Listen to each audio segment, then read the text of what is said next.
Good morning. Welcome back to officially day 3 of ArabNet. I'm Richard Fitzgerald, the Managing Director and founder of Augustus, a new media company in the UAE, publishers of Love in Dubai and Love in Saudi, and I'll be the MC for the day. We've got a jam-packed day, and you can tell by the full room, some people were here over an hour before, and we're starting a little early, which is great, because we can hopefully stay on track with loads of exciting panels today. There are 2 tracks taking place. This one is the media and advertising track in Hall A. In Hall B, it'll be all about digital transformation.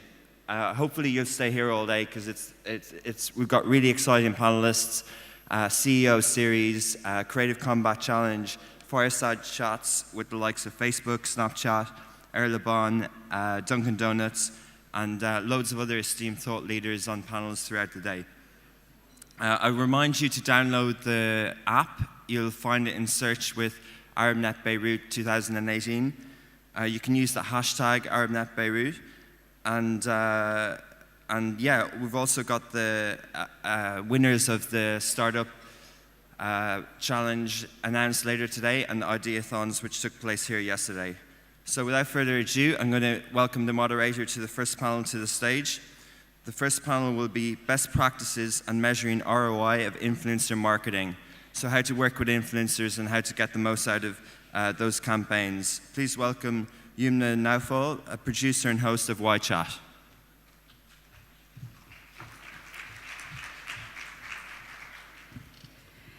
Good morning. All right, let me just arrange this for a sec.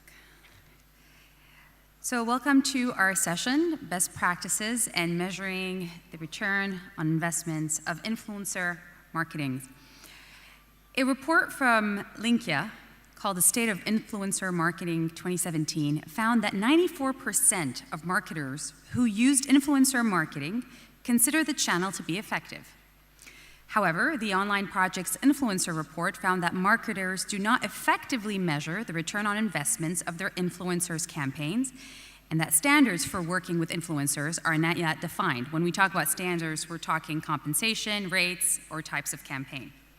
Now, I'm very happy to see it's almost a full room today. You may recall about a week ago, there was an article circulating online that announced that Instagram officials declared that 90% of Lebanese Instagram accounts are now all digital influencers. So there's nobody left really to influence. So whether this is true or not, it speaks volumes about the fascination that we have with this digital influencer industry. And in the panel today, we're going to be discussing the best practices in measuring influencer marketing effectiveness, the common pitfalls, and how to best manage those relationships moving forward. So with us today to provide some perspective are 2 experts in their field. First of all, we have Leena Kewlani, with 20 years of media experience across the media. Leena Kewlani has worked across a multitude of international clients. She headed the branded content sponsorship and activation units at MEC MENA for over 7 years, and she currently heads the branded content unit at Digital Media Solutions. Ladies and gentlemen, please welcome Mrs. Leena Kewlani.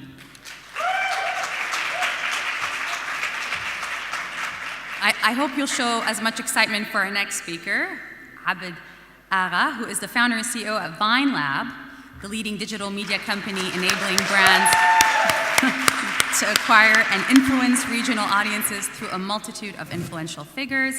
He also led Mubashir Financial Group's transformation and worked with firms such as Standard Chartered Bank and Capital Credit. Ladies and gentlemen, please welcome Abed Agha.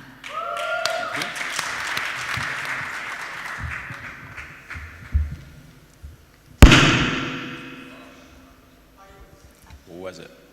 I don't know. So, Leena, I want to start with you. I know we spoke a little bit about the importance of digital influencers in terms of marketing, and you had a few things to say, and I remember this really stuck with me, about the differentiation between verified, authentic accounts and those that were not.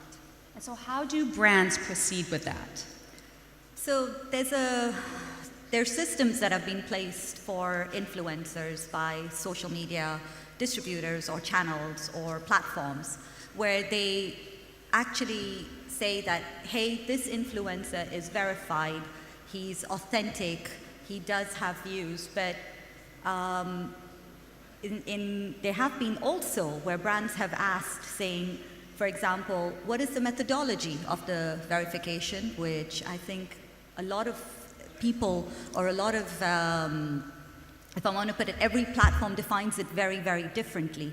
But in addition to that, is all about the authenticity of the followers that come around with that influencer, and how do we ensure bringing it together. So there's been verification of accounts, if you want to put it across different platforms, but at the same time, brands want to know, are all the followers really authentic, or are they bots in them, because there is no methodology right now to bring those together. Right, but I know that a lot of brands have not really done the thorough research in order to see, like, they're very easily taken by the number. So, they are. You know, as opposed to really going, you know, and I was talking to Abed about this the other day, and he's going to, you know, chip in here. But basically, how they're taken aback by the numbers as opposed to really doing thorough research in order to see if those accounts are verified or not. Exactly, because it's not only about the number of followers, So it's also... we lose credibility.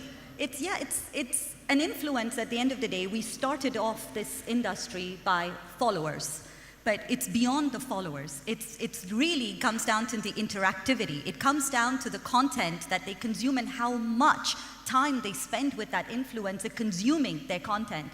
It's not about just clicking like on the post. It's more. Do they really, really resonate with what that influencer stands for? Do they resonate with the videos that they produce, and how much of that video, the minutes that they consume, I think all adds up to the interactivity of that influencer that gives it its authenticity. And that is what a brand should actually look for. Go beyond the numbers, is my belief, because there are really, really good influencers who might not be in the millions, but they might not have million followers, but they have very high interactivity rates because because they have quality content that their audience really, really resonates with them.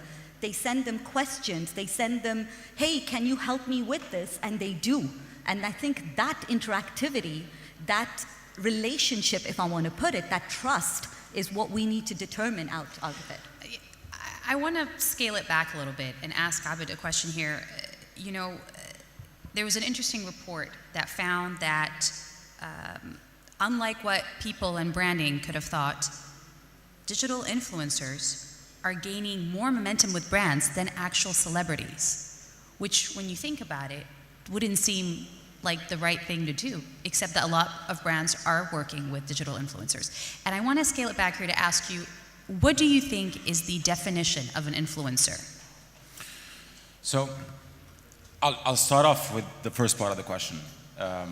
Why is the reason why celebrities today are not perceived as authentic as the digitally native influencers, is how I prefer to call it. The term influencer itself is a bad term, because we look at what influences a human being or an audience, and there's so many different factors that influence, starting with the parents, looking at society, looking at media publishers. So all these narratives that come into our existence, and that influence us one way or another. So the term itself for human influencers is just not the right term. But if we speak about celebrities specifically, celebrities in the past were basically identified by gatekeepers, which were the record labels and the broadcasters. And these people gave them the scripts, gave them the A&R, what we call the industry A&R, to produce that personality. But it's an act, if you really think about it.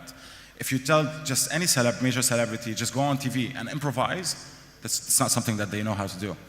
While influencers actually have done it themselves. So they actually built a personality, and they have gauged the interesting aspects of that personality by getting direct feedback with the audience. They're used to that. They're relatable. They're relatable. They're relatable, obviously. They're obviously identifiable. They look completely leveled. If we look at what social media has done from the get-go, was really level down everybody. A president looks like a regular human being profile, looks like a celebrity profile. They all just look the same. There's nothing that just differentiates them except that tick chart that verifies that the person is real, that he's not faking his personality, but it doesn't measure any sort of authenticity. We need to talk a little bit about that, because one of the questions, I was telling people that I was going to moderate this panel, and one of the questions I kept getting is, it seems that everybody is almost, and this is open for both of you, everybody wants to be an influencer. Everybody is calling themselves an influencer, and sometimes they don't have the content or even the qualifications to back it up. So we've become oversaturated. We've become, it's almost everybody. It's the same joke that they made last week when they said 90% of Lebanese Instagram accounts are influencers today. So there's nobody left to influence. So how do we move forward with that when this is where we stand today? You want me to start? Yes, Well, go ahead. let me fix that report. 100% of people are influencers. The reason, and that's a fact. When we're born, the first level of influence is our parents. They shift our behavior, they shift our thinking, they do all of that. Then it's the friends at school, then it's the society. So everybody is an influencer, that's a fact. Now, is everybody a content creator willing to make their life completely open, to create narratives on an ongoing basis with audiences? That's no, obviously. Some people prefer to be private, but they still influence others, that's a fact. So everybody is an influencer. But so online, that's why, specifically online. so even online. I mean, when we look at Facebook 2 weeks or 3 weeks ago deciding to remove media publishers from, or severely reduce the distribution of media publishers and pages, whether it's brands or anybody else, that's a clear indication that we're going back to a primitive form of society. See, why did they do that? Because that's very interesting. Why would Facebook remove? Well, we can always talk about the narratives and the reasons they were pushed to do that, but I think it was the natural behavior for something like this to happen. The abundance of content from so many different voices, whether media publishers or humans or anybody, has just reduced the attention of people.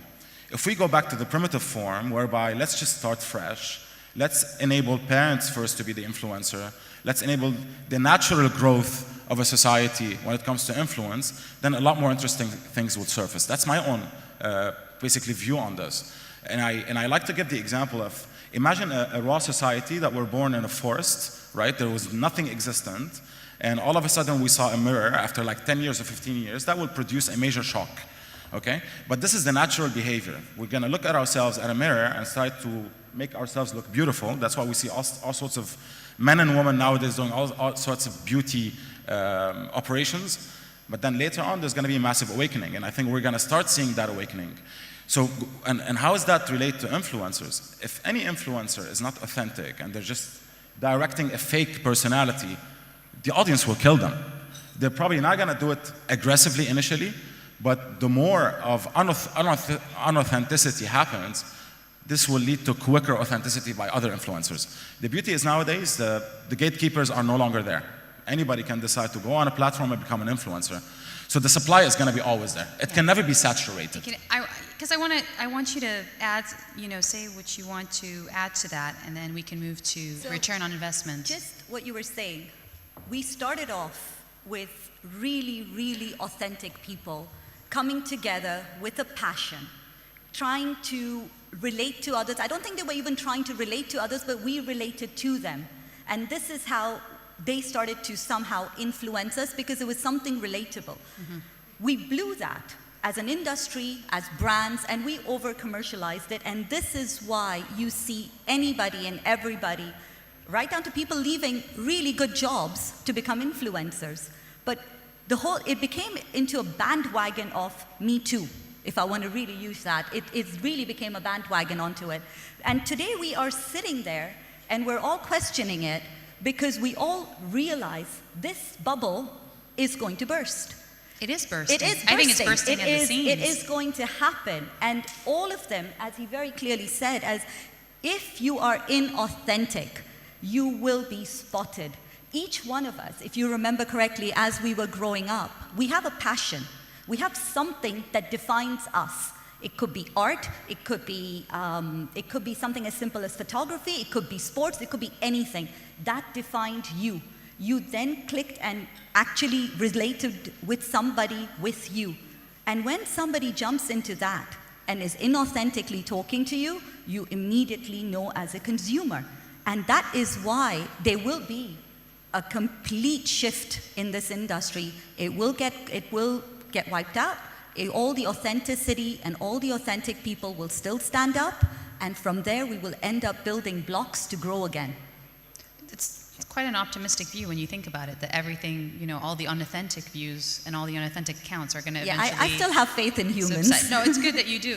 It's, a lot of brands, they want to invest in influencer marketing. This is why I want to bring it to return on investment, because it's part of the title. And so with respect to that, how can we measure the impact? There are different ways, depending on how open is the brand in really, really understanding what the influencer brings to you. You could, in my view, influencer marketing is a partnership. It's one of the tools you should use as part of your marketing society, as part of your marketing plan, as part of your social plan, but it needs a long-term view. It's not short-term, let's do this and move on. It's a relationship. You're building relationships with human beings through another human being. And that doesn't happen fickle-mindedly. From there, I think there's loads of tech coming into place. There's a lot of measurements coming into play. You have to look beyond the views. You have to. They look into the interactivity, look into the view-through rates, look into the content that they create, look at the quality of engagement. You have to start looking at all of this and then start to tie it into what does your brand need. Do brand uplift studies. How does this influencer help raise your brand awareness? Does it raise consideration? There has to be, unfortunately there's no set methodology, but we have to bring that into play. Abed, I know you've worked with VineLab, you've been able to work with on different campaigns when it comes to that, and you've been able to measure and talk about return on investments. What are the challenges and opportunities that you've seen?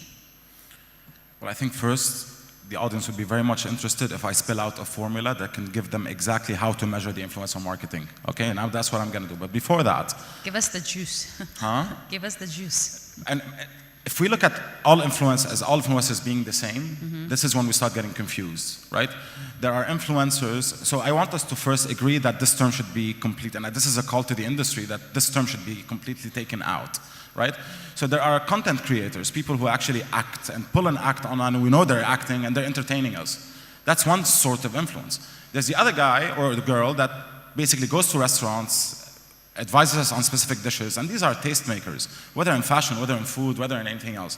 There are ones that know how to explode the conversation. These are curators who can take a certain issue like feminism or any other issue and make it explode, simply by sharing a specific narrative.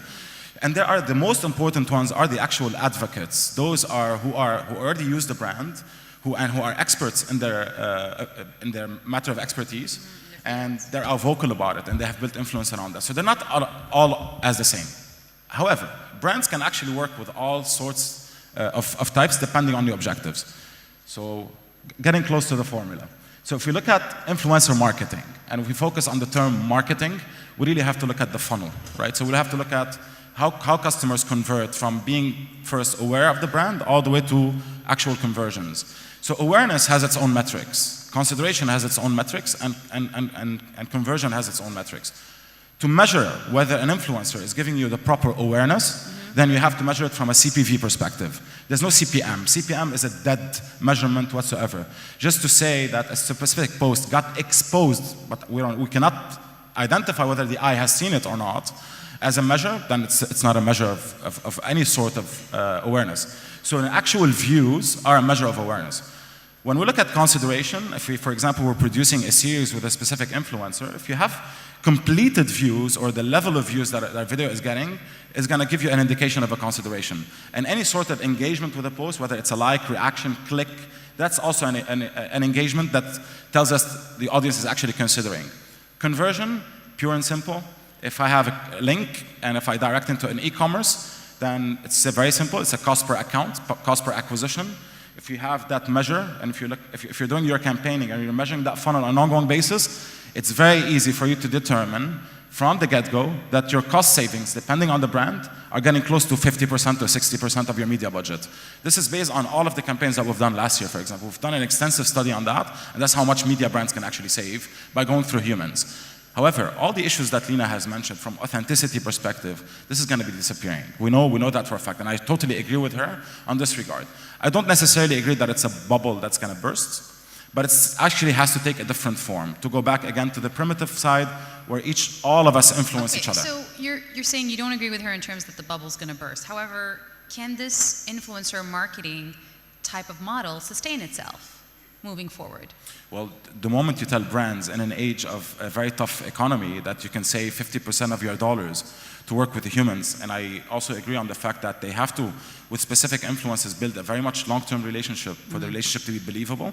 So if they actually think about influencer marketing as a program rather than one-off campaigns, then they can measure and they can get a return on investment that's saving them money, then that's a clear fact that this is where we're heading.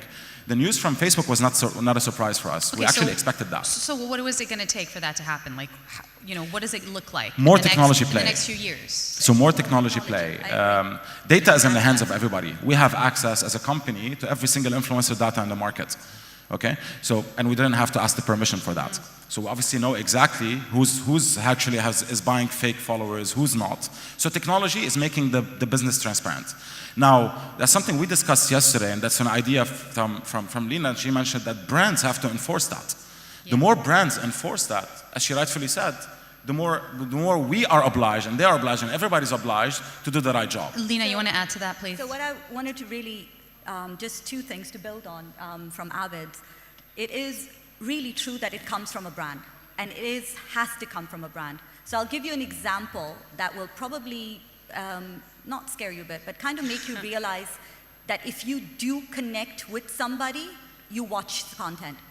So we partnered with a brand, KitKat, and we created online videos. They were 15-minute long videos. 15 minutes. Now, and as a marketer, you're sitting and thinking, oh my God, will people watch that?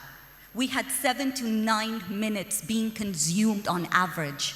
That is content that people resonate with, people viewed, and people really, really wanted to connect with that audience, and that comes back to return on investment. You're talking about content that people really want to go with.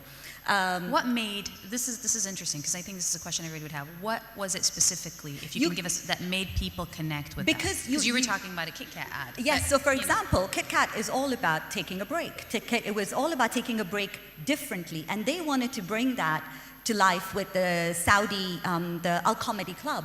So we would create these breaks live on stage differently, while the comedians would, during their break, take a break differently live on stage, and we would create skits to entertain people. The whole skit was filmed. That's 15 minutes of content, and people watched it. And to me, for a brand, even if you looked at the views, each one was 250 to 300,000 views, but it's the brand itself experienced such a high, they've never seen these results. And that brings us to that question of what Abed was saying in terms of data and tech will play a huge part.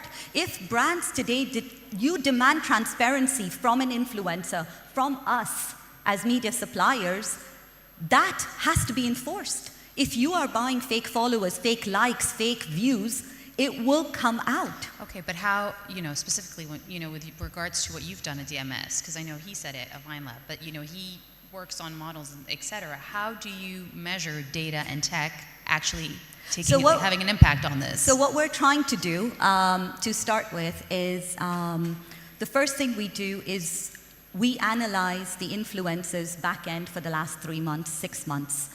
Because we don't own any influencers, but part of working with us is if you are authentic and you're genuine, you should be open to sharing that data to show that a brand can partner with you. So you're talking impressions? I'm talking, they open the whole back end, so we can see for the last 6 months all of their data. They literally give us access if they want to. From there, we start to use them for campaigns. We start to build a story with them, not without them. We try to not enforce something, but try to say, hey, how could we work together where your content gets a step up and the brand also gets integrated subtly as possible. What we're trying to really do, and I think the challenge is where it stands, is how can brands track their campaigns live when it comes to influencers? And we're trying to build that piece of tech within our publishers where if a brand does an influencer campaign, you have a right to see how is the influencer performing live. You have a right to see who's consuming your content. If you need to change your marketing strategy, if you need to change that content, if you need to change or enhance another piece of content based on those insights, you have the time to react live with the influencer. And that's why I said it needs to be a partnership where these people all come together for the benefit of the brand and the consumer, keeping the consumer at the heart of everything that you do from it. This is a specific question, but is there any names or digital influencer, one that you say is, you can actually say with confidence, you know, this is the work they're doing, this is what we would call a digital influencer today? Somebody that you can think of as an example? No. I know you don't want to give The reason one, why I wouldn't say that, because that will alienate a lot of great people that are doing a great job. There's a lot of influencers. We've established that fact. So we can't really name one. Obviously, the process will have mistakes. Yes. Are we going to say somebody's doing it perfectly? Well, nobody's perfect. Nobody's perfect. That's a fact. And nobody will be perfect. All right, so here's... Even AI will not be perfect. What makes a successful influencer today? What makes it, that you've seen, what makes a successful influencer? Excellent. So, obviously, we've spoken a lot about authenticity. Authenticity is absolutely key. Yeah. Being real is what makes a person properly influential.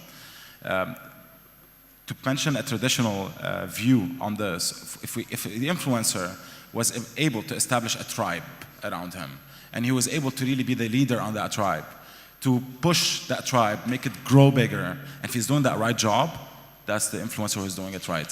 If we don't put some measurements of how do we measure a person, whether he's doing influencer marketing correctly or not, there's lots of metrics we look at, right? So there's a consumption metric, how much of their content they're being viewed. There's engagement metrics, what's the average engagement per following? There's a discovery metric, how likely is their content to appear in the feeds of their audience, okay? And there's an amplification metric, how likely is their content to be shared if they actually post it. Leena So all these metrics are the ones that determine whether an influencer is actually doing the right job influencing his audience.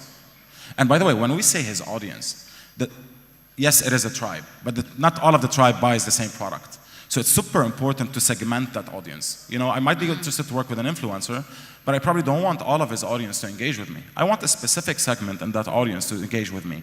And this is the most important part. So that's why even the number of followers should not matter whatsoever. Exactly. Absolutely not. I mean, when we measure the influence of an influencer, we look at the people who are engaging. Because the ones who are engaging, you know which segment that is? These are the ones that the brand needs to work with. Not the whole audience of the influencer. Engagement is the most important. Leena said something that I thought was very interesting when she was talking about the Kit Kat video. And she said, you know, it's 15 minutes long, and they were able to get people to see a good 7 to 9 minutes of it on average.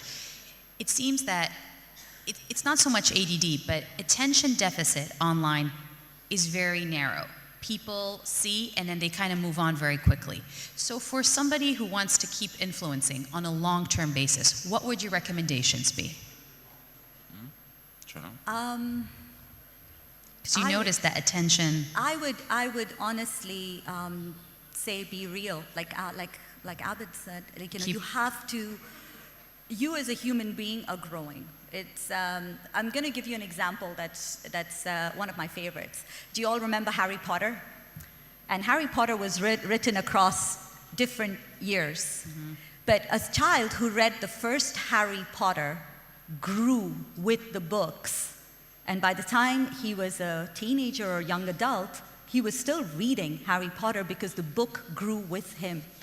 We need to grow as human beings with that. So the influence, if you say, how are they going to keep being here, is you keep growing with the audience that you are with, because you're growing as a human being, you're changing as well.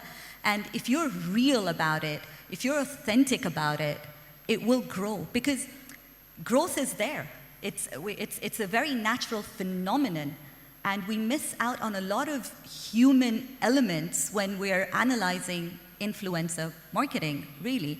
The conversation we were having a couple of days ago, if you remember, we were actually saying that if you just, for a second, put influencer marketing on the side for 1 second, remember the first time you invested in digital. Remember the first time you invested in social.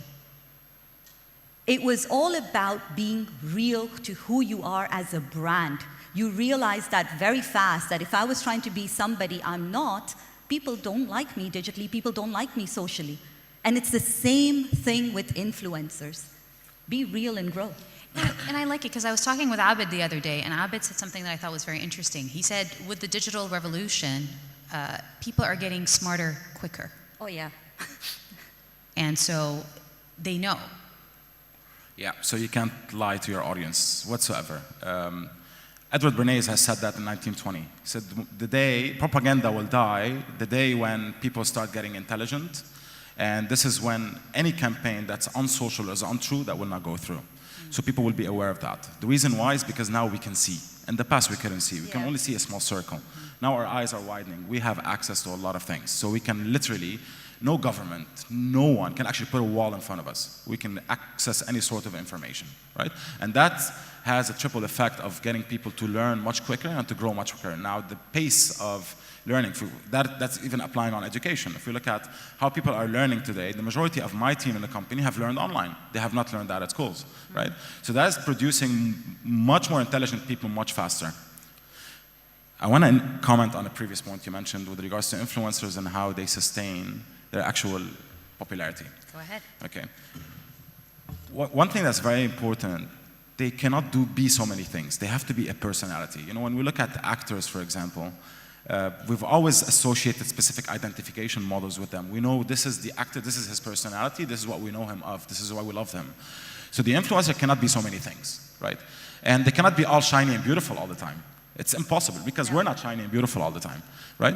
So the more real they can get, and the more they just don't obsess with the numbers from an obsession perspective as a competition, is really about building authentic relationships with people around me. And it's so easy for you to know, by the way, the moment you meet an influencer offline, you'll know that influencer whether he's going to survive or not. Immediately. You know whether they're doing it passionately or not. One very aggressive thing that we've done in the company, and people question me about it, is that we've canceled contracts that we've had with all the major A-list celebrities in the region. We went and told them, sorry, we're canceling your contracts. That's big.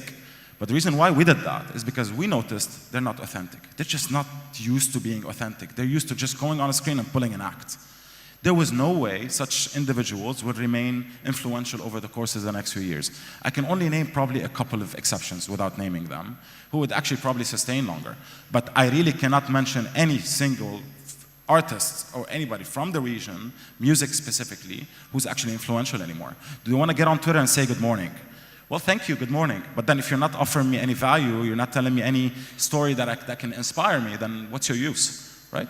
So this is why we're seeing celebrities completely gone from an influential perspective, and we're looking at influencers waking up people from in this perspective, but we're not seeing it yet. I really wholeheartedly believe this is something we're going to start seeing in a year. And the only way for it to happen is if more mistakes occur. We need to hear more issues of influencers doing it wrong, not doing it right. Right, so through trial and error is how we move forward, is what you're saying. Through trial and error is how we move forward. For every individual, it's a trial and error. Do we have the formula? We actually have the formula in the company. But can you enforce that formula? You have a formula to check statistics or to actually... To actually build we can right now, if we really had the investment for it, we can go build a fictional character and we'll have them very influential in but society. That wouldn't be authentic though. It's a fictional character. You can build them in any character you want. You know, like Abla Fahita in Egypt, right? So that's a Muppet. She built a personality. She can say anything she wants, and nobody can fight her, right? So it's the same example, right? So there are formulas where you can actually build that habit. And I know AI at some day will actually enable this, right? It has to be completely entertaining. It has to be completely captivating to an audience. It has to captivate. I think that's a big one. You know, captivating. You know, authenticity obviously is important because it's been mentioned a few times in this panel. But you know, captivating and having the kind of content that keeps you hooked. So, if I'm sure a lot of you have children in this audience. A lot of you might have 10-year-olds, 15-year-olds. Sit down with them. Show them content. And you will actually see honest reactions. Those are your consumers today. And captivating them, making them really become part of a brand, if you want to put it that way, is the hardest job to do. It's one of the hardest jobs to do. And imagine that if you're being inauthentic then. That person just switched off. There is no forgiveness in their eyes, by the way. These audiences, they are so smart. He's right. Where are they learning tricks from? Where are they learning their knowledge from? From digital. Tell a child you can't edit, they will find a way and they will show you online how they learned how to edit. And that's what we're saying. They are so smart when it comes to human nature, human behavior, that captivating them, holding on to them, making them loyal consumers, that is where we're going. And that's a challenge. That's a huge challenge for all of us in this industry, and that's a huge challenge for the brands who want to continue staying and growing. Finding creative ways to keep people Exactly. hooked and to keep people watching. You know, we have to wrap it up. So in conclusion, I just wanted to know, you know, we're talking the next 5 years, the next 10 years, your predictions on how this is going to move forward. Well, influencer marketing is not dying, that's for sure. It's not dying. It's a survival mechanism. That's what I like to end up with. We are born to imitate in order to survive. That's a fact. I have to be like you have to be somehow like me, with our own unique personality and everything, but there has to be common values, common ideas, common excitements, common causes. So it's all about imitation, right? So influencer marketing is never, never, ever gonna die. That's a fact. In fact, it has more prospects for growth now because we can measure every single aspect of it. Like, you know, I like to call it we're in the age of quantity today. Everything is, we can quantify and measure, right? So you can easily validate if something is going to be surviving or not just by looking at the data. And if we go back to traditions, we go back to how societies form, this is the essence of it. The fundamentals remain the same. Absolutely. Leena, concluding remarks. I agree with Abed. Influencer marketing is not going to die, but I would like to say that we're moving into something called real people marketing. And to me, that is going to happen. Tech and data is going to play a huge, huge part in really... It already is. It will. And yeah. in the next 2 years, that transparency, if the brands, and I really, really sincerely urge you to really enforce that transparency on this industry so that we can actually make real people marketing become a reality. Because that will happen. That passion points that we have as human beings will enable a brand to grow really, really well. No fake news, no fake accounts. Stay authentic, stay real. I think we're going to move away from fake news. It'll become something else. There'll always be a problem. They will always find a way to get around it. But I think the globe has gotten smarter about it. Yeah, like it's what he said. He said it's getting smarter, quicker. Stay authentic, stay real. I invite you all to speak to our panelists after this. And on that note, we conclude our panel. Thank you so much to our speakers for being here. And thank you to all attending. We appreciate it.